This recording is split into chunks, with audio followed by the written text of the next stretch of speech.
তো শুদ্ধভাবে হরিনাম করতে গেলে আমাদেরকে শুদ্ধ ভক্তের মুখ থেকে শ্রবণ করতে হবে।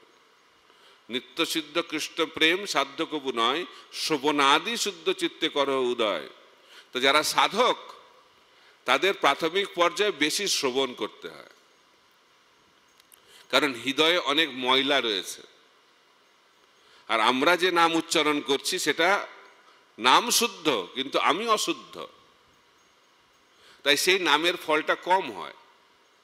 তো সেই কারণে যদি আমরা শুদ্ধ ভক্তের সেবা করি, নিত্যম ভাগবত সেবয়া, অর্থাৎ গ্রন্থ ভাগবত থেকে শুনি আর শুদ্ধ ভক্তের সেবা করি, দুটো একসঙ্গে চলতে হবে।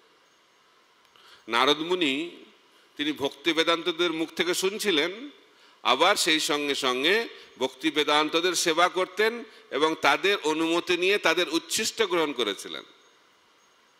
তাই বলা হচ্ছে ভক্তপদ রজ ভক্তপদ জল, ভক্তের উচ্ছিষ্ট তিন সাধনার বল। তাই আমরা যদি শুদ্ধ ভক্তের সেবা করি আর শুদ্ধ ভক্তের করুণা লাভ করি, তাদের চরণধুলির মাধ্যম দিয়ে, তাদের চরণামৃতের মাধ্যম দিয়ে, তাদের মহাপ্রসাদের মাধ্যম দিয়ে, তাহলে হৃদয়টা তৎক্ষণাৎ পবিত্র হয়ে যায়, আমরা তৎক্ষণাৎ অনাসক্ত হয়ে পড়ি। এই জন্য বলা হচ্ছে, প্রহ্লাদ মহারাজা বলছেন যে যারা মহান ব্যক্তি তাদের চরণ ধুলি দিয়ে আমাদের অভিষেক করতে হবে শরীরকে, তাহলে আমরা এই যে কৃষ্ণ প্রেম সেটা পাওয়ার যোগ্যতা লাভ করব। আমাদের কোনো যোগ্যতা নেই। ভক্তিবিনোদ ঠাকুর বলছেন যারা প্রেমিক ভক্ত, যাদের হৃদয়ে কৃষ্ণ প্রেম রয়েছে, তাদের করুণার মাধ্যম দিয়ে কৃষ্ণ প্রেম পাওয়া যায়, নিজের চেষ্টাই হবে না। প্রেম ভক্তি দূরের কথা, ভাবভক্তিও আমরা লাভ করতে পারবো না। ভাবভক্তি বলা হচ্ছে সুদূর্লভা। রূপ গোস্বামী ভক্তি রসামৃত সিন্ধু গ্রন্থে ব্যাখ্যা করছেন যে ভাবভক্তি হচ্ছে সুদূর্লভা। সুদূর্লভা মানে নিজের চেষ্টায় পাওয়া যায় না। তো ভগবান কেন দিতে চান না?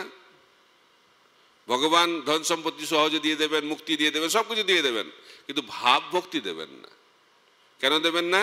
কারণ ভাগ ভক্তি দিলে ভগবান ভক্তের দাসত্বে, ভগবান ভক্তের দাস হয়ে যায়।